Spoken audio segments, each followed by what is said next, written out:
Bonjour et bienvenue dans Chères Erreurs, le podcast qui ne vous apprendra rien si vous avez toujours tout bien fait du premier coup. Sinon, vous êtes au bon endroit. Aujourd'hui, j'ai le plaisir d'accueillir Ben Stutt. Bonjour Ben. Bonjour Cécile. Ben, tu es consultant et coach indépendant. Tu interviens dans le secteur de la tech et des produits numériques Tout à fait. et tu as deux manières d'intervenir. Tu coaches les dirigeants de ces sociétés et puis tu interviens aussi en conseil pour aider ces organisations à développer leur agilité et leur création de valeur. Toi et moi, on s'est connus il y a très longtemps chez Kea en France et depuis, tu es parti t'installer en Allemagne avec ta famille et tu travailles aussi bien en allemand qu'en français. Merci d'avoir accepté mon invitation. Je suis vraiment ravie de discuter avec toi de tes chères erreurs aujourd'hui et pour permettre à nos auditrices et à nos éditeurs de te connaître encore un petit peu mieux, je te pose une deuxième question. C'est quoi ton super pouvoir, Ben? Ah, euh, Mon super pouvoir, c'est l'empathie, capacité à me mettre à la place des autres, qui est un énorme avantage en fait pour ce que je fais. Tu vois, typiquement toutes les histoires là de gestion des parties prenantes et tout, c'est génial. Mais ça peut être très lourd aussi. Mais ça c'est autre chose. Mais oui, ça c'est D'accord, mon super pouvoir. ok, génial. Et alors, la chronique que tu as choisie, c'est laquelle? C'est la chronique 21, c'est la chronique sur l'accepter une mission de coaching sans savoir qui demandait quoi, avec Gaston Hmm. et Prunel. Et alors, justement, enfin, qu'est-ce qui fait que tu as choisi celle-là en particulier? Alors, il y a plusieurs éléments, il y a plusieurs choses qui m'ont interpellé. Alors, le premier point, c'est que je trouve que c'est une erreur typique et un risque récurrent. C'est-à-dire, je pense que c'est un risque associé au coaching. Je pense que le risque se présente très souvent. Il y a Mhm. beaucoup de situations dans lesquelles on vit avec ce risque et donc cette chronique, elle est particulièrement intéressante pour ça déjà. Parce que en avoir bien conscience, éventuellement l'avoir déjà vécu, aide à essayer à minimiser ou gérer ce risque sur la suite. Et le risque, ce risque en plus, il est pas si simple. C'est-à-dire qu'il y a une multitude de constellations, de situations dans lesquelles c'est pas toujours si évident, même quand on l'a identifié. Ça peut être plus complexe dans certains cas que dans d'autres. Hmm. Il y a un autre élément qui fait que j'aime beaucoup cette chronique, c'est que je la trouve très systémique sur deux plans, en fait, qui résonnent beaucoup avec mon activité. Il y a la dimension relationnelle, bien sûr. Donc là, on voit qui souffre de la situation, comment ça s'articule relationnellement parlant. Mais en fait, derrière, même si là, on est dans un cas de figure relativement simple, entre guillemets, en termes de nombre d'acteurs, en fait, cette problématique, c'est la problématique classique qu'on va rencontrer dans toutes les organisations tech à l'échelle avec et plus le nombre d'équipes concernées est important, plus c'est difficile. Mais il y a aussi du coup une problématique systémique en termes de processus de travail aussi. C'est-à-dire qu'on va avoir affaire à des points de blocage, des goulots d'étranglement, qui sont aussi des questions un peu plus processuelles. Et je trouve qu'elle reflète tout à fait ça. Et en fait, les deux s'entremêlent souvent, parce que du coup, tu vas avoir les problématiques relationnelles et de processus qu'il va falloir travailler de manière globale, holistique. En fait, il va falloir essayer de les comprendre et voir comment elles s'entremêlent. Et je trouve que cette chronique le montre, et donc ça résonne très bien avec mon activité. Et j'ai une Est-ce dernière. Alors, justement, ça, c'est quelque chose sur lequel on va mettre l'accent, c'est le côté dans ton métier. Toi, tu as affaire à une multitude de parties prenantes et une multitude d'équipes, une multitude de métiers qui fait que tu dois en permanence naviguer au milieu de toutes ces parties prenantes de manière à pouvoir faire avancer ton projet, alors que plus il y a parties prenantes et plus faire avancer le projet est long et compliqué. Hein, c'est un petit peu version professionnelle de la blague de Muriel Robin sur le restaurant, quoi. Un peu, tout à fait. Dans ce milieu, du coup, il y a eu l'émergence de ce rôle de coaching à différents niveaux, à différentes Mhm. échelles. Donc, ça peut se faire au niveau des équipes, ça se fait après au niveau inter-équipe, parce qu'il y a des enjeux de coordination importants, etc. Mais ce qui est intéressant aussi à savoir, c'est que il y a beaucoup de cas où on va être, en tout cas au démarrage, sur un coaching sous contrainte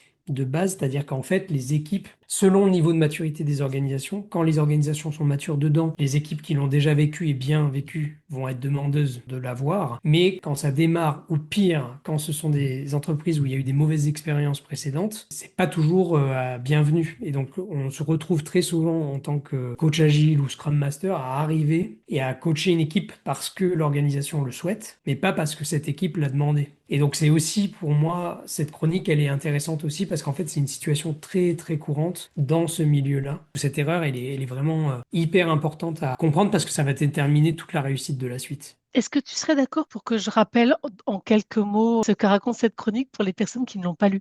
Bien sûr, oui, oui. Alors, cette histoire, c'est une histoire qui a vraiment marqué mon apprentissage en fait de l'approche systémique. Ça faisait déjà un moment que j'étais coach, mais je me retrouve dans une entreprise que je connaissais bien du reste. La responsable RH me dit, voilà, Gaston, qui travaille à l'informatique, est un garçon absolument adorable, mais c'est quelqu'un aussi qui manque d'assertivité. Il dit oui à tout le monde et puis bah, il finit pas son travail. Alors du coup, bah, ça génère des délais d'attente, etc., etc.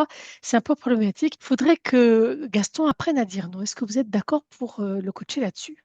Alors, bah, pourquoi pas? Je rencontre Gaston, qui en fait un peu des tonnes, qui dit, mais oui, mais c'est formidable, mais je suis ravie, quelle opportunité de développement, etc. Je sens qu'il y a un truc un peu pas net, mais bon.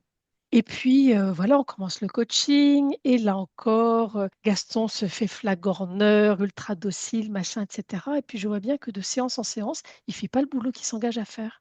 Puis la fois d'après, il arrive avec les chouquettes, du thé, du machin, etc. Et je commence à me sentir un peu manipulée dans tout ça. Jusqu'au moment où je me dis, bon, ce coaching ne sert à rien, Gaston n'a pas du tout envie de travailler. Et je le confronte avec ça. Et il me dit, mais enfin, Cécile, mais pourquoi est-ce que j'apprendrai à dire non alors que dans cette entreprise, dire non, c'est hyper mal vu? Vous savez, dans notre culture d'entreprise, la bienveillance, c'est vraiment une de nos vertus cardinales. Et moi, je suis corporate. Et pour me fâcher avec personne, puisque c'est ça qui est le plus important, je dis oui à tout le monde. Puis après ça, je fais le tri. Bah, oui, mais enfin, ça pose des problèmes. Mais à moi, ça ne m'en pose pas. Je laisse le travail pas fini à mon supérieur qui termine le boulot. Et en effet, le supérieur, Prunel, lui, il bosse jusqu'à 22 heures tous les soirs et le dimanche après-midi pour terminer le boulot de Gaston. Et là, je découvre avec horreur que celui qui a un problème dans l'histoire, c'est pas du tout Gaston qui, lui, a trouvé une solution parfaite pour s'adapter à son environnement. En revanche, celui qui a un problème, c'est Prunel. Et Prunel, il a un véritable problème de surmenage, de surcharge de travail qui arrive sur lui, etc. et qui ne peut pas refuser parce que il a des indicateurs de productivité à tenir, il a des indicateurs de satisfaction de ses clients internes à tenir. Et donc, s'il veut cocher les cases de ces indicateurs, alors il est obligé de faire le boulot de Gaston. Et là, je me dis, ben, en fait, ce coaching est mal positionné. J'en parle à la DRH qui me dit, ah oui, c'est très intéressant. Parlons-en à Prunel. Et quand on en parle à Prunel, alors là, Prunel explose. Mais quoi? Mais qu'est-ce que c'est que cette affaire? On met un coaching à Gaston pour qu'il change, et maintenant on me dit que c'est à moi de changer. Moi, je suis la victime dans l'histoire, c'est dégueulasse. Pour Prunel, comme pour sa DRH, comme pour moi jusqu'alors, coacher la personne qui présentait un symptôme, c'était tout à fait normal. Alors que dans une logique systémique, on ne coach pas la personne qui présente le symptôme, on coach la personne qui est demandeuse d'un changement. Et là, en l'occurrence, la personne qui était demandeuse d'un changement, qui souffrait de la situation, c'était Prunel, mais on lui avait tellement dit que le coaching, c'était pour réparer le problème, donc Gaston, que c'était plus possible pour lui d'accepter ce coaching. Et donc, depuis, je fais extrêmement attention au moment du brief, à demander à mes donneurs d'ordre qui est demandeur de ce coaching, qui vous en a parlé, d'où vient la demande, justement pour éviter de me retrouver dans ce piège-là où je coach quelqu'un qui n'a aucun intérêt à changer et où la personne qui, elle, a intérêt et est demandeuse du changement refuse le coaching parce qu'elle considère que le coaching est une manière de corriger les défauts et non pas une manière de résoudre des problèmes. Donc voilà l'histoire. Ça a été un point de bascule dans ma pratique. Et C'est alors toi, tu nous en parles parce que ton travail de coach agile t'amène à avoir un nombre très important de parties prenantes et donc ça multiplie toute la complexité que je viens de décrire là. Est-ce que c'est bien ça? c'est absolument ça. On va se retrouver avec une complexité relationnelle et aussi dans les processus, dans les modes de travail, qui fait que, il est compliqué au démarrage d'identifier justement qui souffre en fait de la situation, qui est demandeur du changement, quelles sont exactement les raisons pour lesquelles on demande une intervention, le coaching de telle ou telle équipe ou de telle ou telle personne. Et c'est rarement, en fait, là, enfin, on peut quand même travailler, mais ça va être une situation assez courante. Et moi, j'ai fait cette erreur, donc c'est pour ça aussi que la chronique m'a interpellé. Ouais, je vais te la raconter. Tu veux que je la raconte maintenant? Oui, oui. Bah, et j'en ai eu plusieurs, parce que je vais remonter dans le temps et c'est une des premières. Et c'est pas exactement le même cas de figure. On est dans un cadre collectif déjà, c'est le coaching d'une équipe. Mais elle est très représentative, je pense, de la situation pour un coach agile ou un Scrum Master quand il intervient ou elle intervient pour une équipe. C'était il y a une dizaine d'années, c'était mon premier poste sur ce rôle-là. Et c'était pas la première équipe que je coachais, mais on me demande d'aller accompagner une autre équipe qui s'occupe de la version mobile et des applications du site de e-commerce pour lequel on travaille tous. Et un peu le paradoxe, c'est que et ce qui rend peut-être crée le contexte pour l'erreur qui va arriver aussi, c'est que en fait la dynamique d'équipe est excellente dans cette équipe. La dynamique est super. Mais la direction réagit parce qu'en fait, ils font un peu leur vie. Ça, c'est moi qui le formule comme ça. Ils l'ont pas formulé comme ça, mais ils m'ont dit en gros, ils font ce qu'ils veulent et en fait, ce qu'ils font n'est pas ce qu'on attend. Mais par contre, voilà, la dynamique est super. Ils sont hyper contents d'eux. Mais nous, on n'est pas contents en fait de ce qu'ils produisent. Et donc déjà, en fait, enfin, avec le recul, évidemment, je vois le problème. Mais à l'époque, je le vois pas, j'y vais. Donc j'y vais comme ça. Et puis je commence à travailler avec eux. Et effectivement, je constate qu'il y a un manque d'alignement complet avec la direction. Mais eux sont très autonomes et il y a une personnalité très dominante aussi dans l'équipe qui est à la fois, qui est un peu une diva, qui est une star, à la fois sur le plan technique, qui comprend aussi très bien le produit, qui a des idées très arrêtées et qui est assez charismatique et qui a globalement pris le leadership dans cette équipe. Et moi, en fait, l'erreur que j'ai commise pour aller un peu droit au but, c'est que j'ai essayé de leur faire prendre conscience de la nécessité de s'aligner avec leur direction, avec les parties prenantes qu'il y avait dans l'organisation, etc. Avec un succès relatif. Et la grosse erreur que j'ai commise, c'est que j'ai perdu ma neutralité au fur et à mesure du temps. Notamment, en fait, j'ai commencé à faire partie de l'escalade en m'opposant plutôt au leader de l'équipe. Donc ça commençait à créer un conflit là-dedans. Et l'erreur, ça a été que j'ai eu une occasion où ils ont fait une erreur, l'équipe, vraiment. Ils se sont plantés sur un truc. Et à ce moment-là, en fait, quand on fait la rétrospective et qu'on analyse le truc, je leur reproche, en fait. Je leur dis, bah, vous voyez, là, vous avez fait une grosse erreur. Vous vous êtes plantés. Et notamment par rapport à tout ce qu'on se dit ces derniers temps. Et là, c'est la cassure. Et là, vraiment, je les perds. Parce que, et forcément, enfin maintenant je le comprends, mais au lieu de soit mobiliser la direction pour qu'ils aient le dialogue en face à face directement, et moi éventuellement en le facilitant, soit éventuellement en les faisant réfléchir eux à la situation pour que peut-être ils arrivent eux-mêmes à cette conclusion, je prends parti et je leur rentre dedans, quoi. Hum, Et là, cassure complète. Ils n'étaient pas demandeurs du truc. Et moi, en fait, je me comporte un peu comme le donneur d'ordre, quoi, ou comme le bras armé du donneur d'ordre. Et là, je les ai perdus. Et là, mon coaching, enfin, c'est pas arrêté net. Il n'y a pas eu de cassure comme ça, mais après ça, j'ai rien pu faire. Et il se trouve que les événements ont fait qu'en fait, là, il y a eu ensuite des gros changements dans l'entreprise assez peu de temps après. Ça a impliqué plein de changements qui ont fait que de toute façon, la structure un peu s'est modifiée de l'organisation.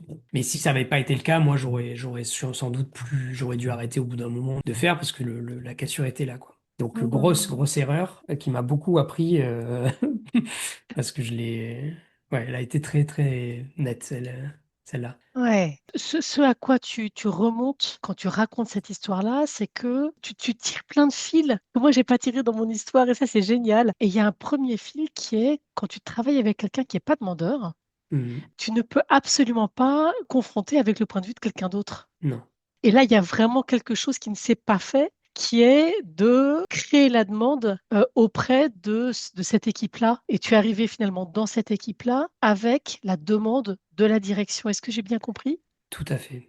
C'est exactement Ouais. ça et ce qui est et ce que je trouve enfin alors c'est mon erreur, moi ça m'a servi énormément depuis.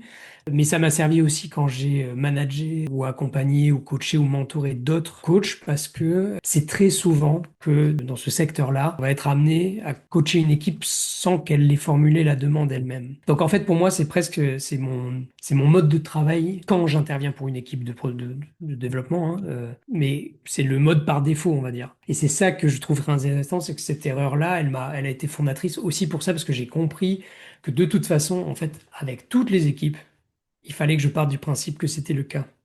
Mm.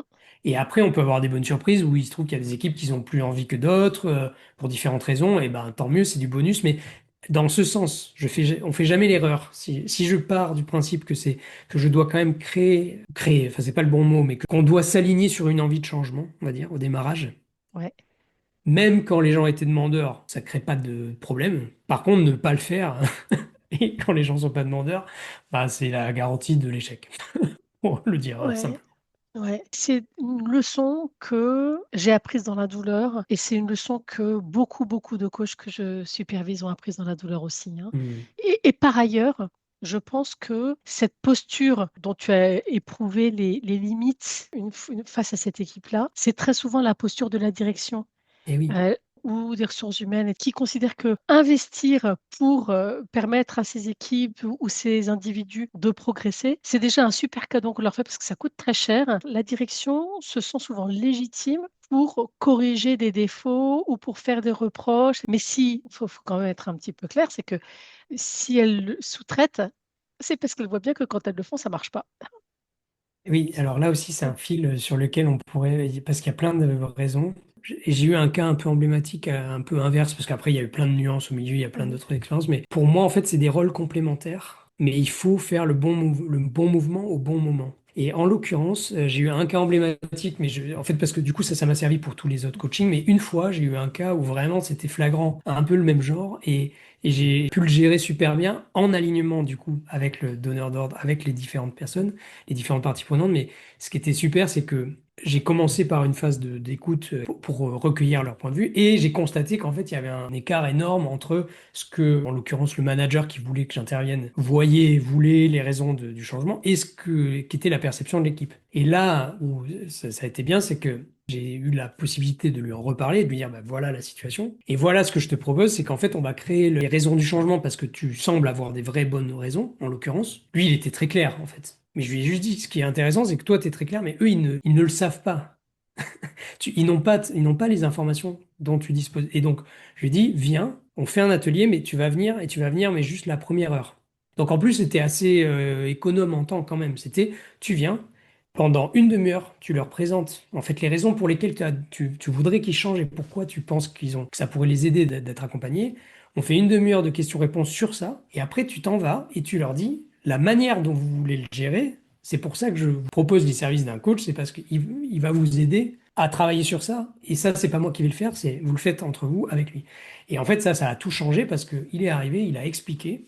Ils ont compris sa perspective, ils ont compris ce qui allait se passer. En l'occurrence, lui voyait le futur. En gros, il était très content d'eux en plus à date. C'est pour ça que c'était incompréhensible pour eux de démarrer comme ça. Mais lui, et c'était une occasion aussi de les valoriser, de leur dire, je suis très content de vous, mais ce que moi je sais, c'est que voilà comment votre activité va évoluer dans les mois et dans les années qui viennent. Et si vous continuez à travailler de la même manière, vous n'allez pas pouvoir passer à cette échelle-là en termes de volume. Donc, vous avez besoin de vous réinventer sur ces trucs. Et c'est pour ça que je voudrais que vous travailliez déjà sur ça pour qu'on accompagne le truc et qu'on n'attende pas de se planter pour le changer. Et quand ils ont su ça, quand ils ont compris, qu'ils ont même vu, parce qu'on avait visualisé le truc, donc ils ont vu des graphiques, ils étaient mûrs, ils comprenaient, Ouais. et après on a pu faire le travail.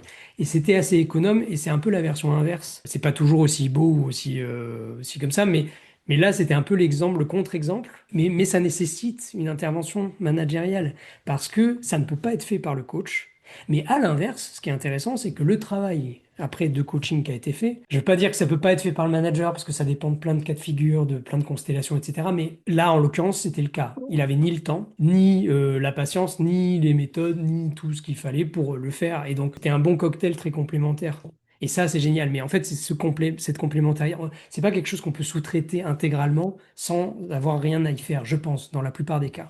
Et alors finalement, aujourd'hui, de toutes ces expériences-là, quels sont les principes que tu gardes dans le cadrage de tes interventions pour être sûr de bien faire finalement ton stakeholder management? J'ai gardé plusieurs points. J'ai un point qui est de clairement, je commence par une phase d'écoute du maximum de personnes impliquées, de tout le système impliqué si possible. Mais quand il s'agit d'une équipe, ça va être tous les membres d'une équipe. S'il s'agit d'un département, je vais faire des choix parce que je peux pas parler à tout le monde forcément au démarrage, etc. Mais aussi côté donneur d'ordre ou côté bénéficiaire, etc. D'essayer de rapidement quand même comprendre quel est l'état d'envie de changement, de besoin de changement et quand il y a un loup ou quand il y en a plusieurs souvent, d'essayer de vite un peu les repérer pour pouvoir soit valider le mandat tel qu'il est, soit de pouvoir rapidement alerter sur les différences, ou au moins de pouvoir gérer les attentes éventuellement.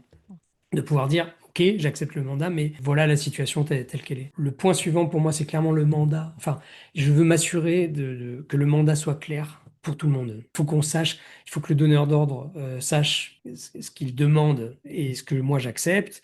Et il faut que les gens sachent, les gens concernés sachent qu'est-ce qui a été demandé, pourquoi et quelle est la raison pour laquelle je suis là. Après, et ça c'est plus compliqué parce que, enfin c'est compliqué souvent selon les cas, mais plus la situation est complexe. En fait, moi je suis quand même assez partisan de savoir prendre mon risque et d'assumer. Parce que, et ça c'est pas évident, mais c'est qu'en fait c'est rarement blanc ou noir. Et souvent, en fait, il y a une multitude de nuances de gris au milieu de tout ça sur lesquels, et en fait, en fonction de la situation, je vais quand même devoir décider, moi, je le fais ou je le fais pas. Parce que je j'ai pas le luxe de pouvoir refuser non plus toutes les situations où c'est pas totalement optimal. Et donc, des fois, surtout dans ces contextes-là où c'est quand même à une échelle et où je connais rarement tous les problèmes au démarrage, je peux pas. Donc, il faut que j'arrive à évaluer quand même le risque et à décider en conscience de le prendre. Et ça c'est pas facile parce que même quand je l'accepte, même quand je le dis aux gens à qui je peux le dire, si je me plante, je vais me planter quand même. Mais en même temps, bah, il faut aussi quand même faire Même en tant que coach, on a besoin de... Enfin, moi, je suis partisan de ça, en tout cas, moi. Mais Mm. c'est quand même aussi un métier d'action dans ces cas-là. Oui. C'est-à-dire qu'il faut aussi savoir... je suis pas très fan, perso... Enfin, c'est pas ma personnalité, ma manière de faire, mais j'accroche pas non plus avec une manière trop puriste ou trop... Même si je veux le savoir, mais je veux avoir conscience, en fait, de l'écart que je fais. Et ça m'a fait penser... Et alors là, je tire un fil, je ne sais pas comment il est arrivé, mais en fait, ça m'a fait penser à la citation de Cocteau qui disait le tact dans l'audace, c'est de savoir jusqu'où on peut aller trop loin. Et en fait, c'est un peu sur jusqu'où, en fait, qu'est-ce que je peux faire, jusqu'où je suis d'accord pour aller, parce que je donne une chance à la situation et j'accepte un peu la zone de risque et la zone d'ambiguïté dans laquelle je vais me retrouver, jusqu'où et à partir de quand je dis non, ou j'y vais pas, ou j'arrête. Et ça, pour moi, c'est un peu la leçon clé, quoi. Et là, mais là, je vais vouloir rebondir. J'en ai une dernière, mais que je peux te dire après. Vas-y, vas-y. Non, et la dernière, c'est que après ça, le gros truc, c'est vraiment l'alignement des différentes parties prenantes, de créer du dialogue et de permettre aux messages qui doivent être portés d'être portés par les personnes qui doivent le porter. Ce qui n'est pas toujours évident non plus, du tout. Mais je vais faire mon possible. Je ne vais pas être le messager de tous les messages, parce qu'il y a certains messages, si c'est moi qui les porte, je vais casser ma posture de coach ou de consultant à ma sauce. Je suis pas là pour... moi, je suis pas un coach, un consultant bulldozer, je suis pas là pour faire appliquer les trucs. Donc, il y a une... Et du coup, cette posture-là, elle implique qu'il y a certains messages que je peux éventuellement porter, mais certains, je ne peux pas du tout les porter. Mais pour autant, j'ai besoin qu'ils soient portés pour pouvoir faire mon travail efficacement. Et donc, ça veut dire qu'il faut que j'arrive à mobiliser les personnes, souvent des managers, mais ça peut être aussi d'autres types de parties prenantes où là, on va faire un travail de dialogue différent. Mais il va falloir créer les ponts entre les bonnes personnes parce que, et là, je reviens un peu au point que je mentionnais au démarrage, sur le fait qu'il y a un entrelacement entre les problématiques relationnelles et les problématiques souvent de mode de travail. Et donc, on va essayer de délier tout ça, mais par l'alignement, par le dialogue, pour gérer en fait ce risque de coaching sous contrainte, en fait, pour l'éviter Mm, et mm. pouvoir pour autant avancer. Si je t'ai bien écouté depuis tout à l'heure, au fond, de ces situations que tu nous as racontées, tu as tiré 4 enseignements pour ta pratique de coach agile. La première, c'est que tu pars du principe que le coaching ne t'est pas commandé par le demandeur et que les Oui, personnes que tu vas coacher ne sont pas les demandeuses initiales. Et ça, c'est vraiment ton principe de départ, quelles que soient les motivations.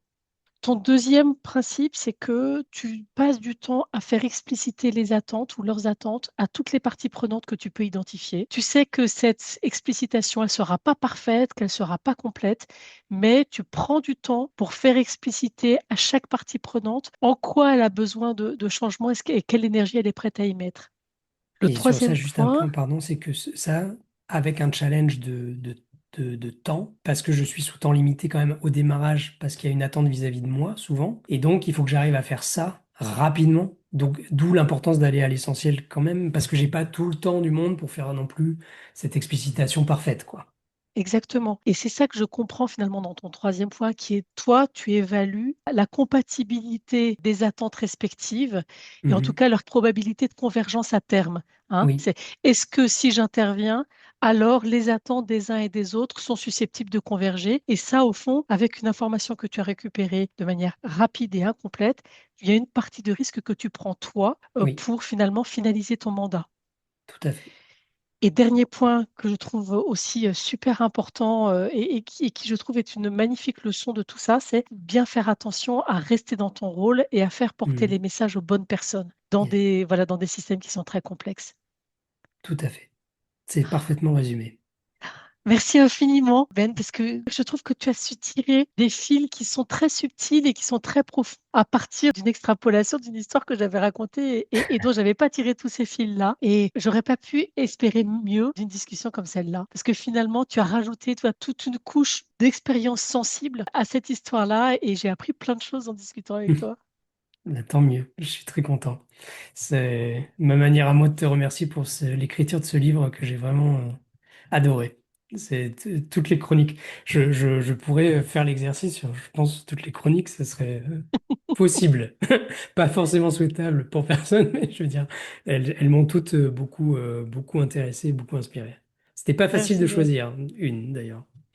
Eh ben, merci, Ben. Alors ça, c'est en bonus pour notre conversation d'aujourd'hui qui est déjà très très riche. En préparant l'émission, tu m'as dit que tu avais pensé à un film qui te faisait penser à notre conversation d'aujourd'hui. Est-ce que tu peux m'en dire un peu plus?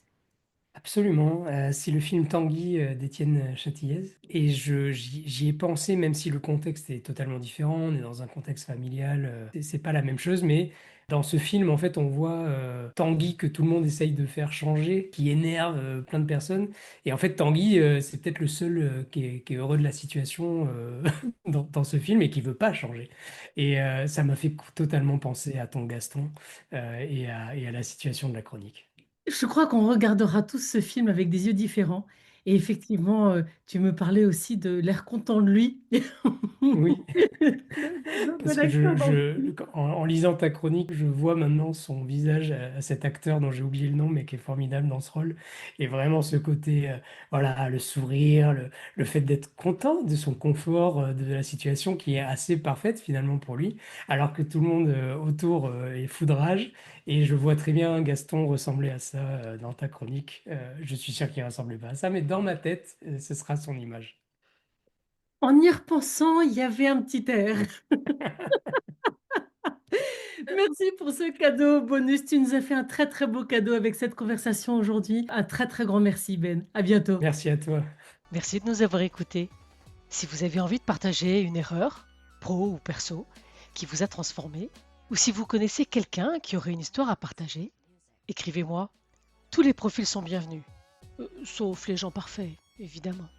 Je vous invite aussi à noter ce podcast avec des étoiles, si vous avez aimé, ou envoyer cet épisode à quelqu'un qui aurait peut-être besoin de se réconcilier avec ses erreurs. N'oubliez pas, l'important, c'est pas nos erreurs, c'est ce qu'on en fait. À bientôt.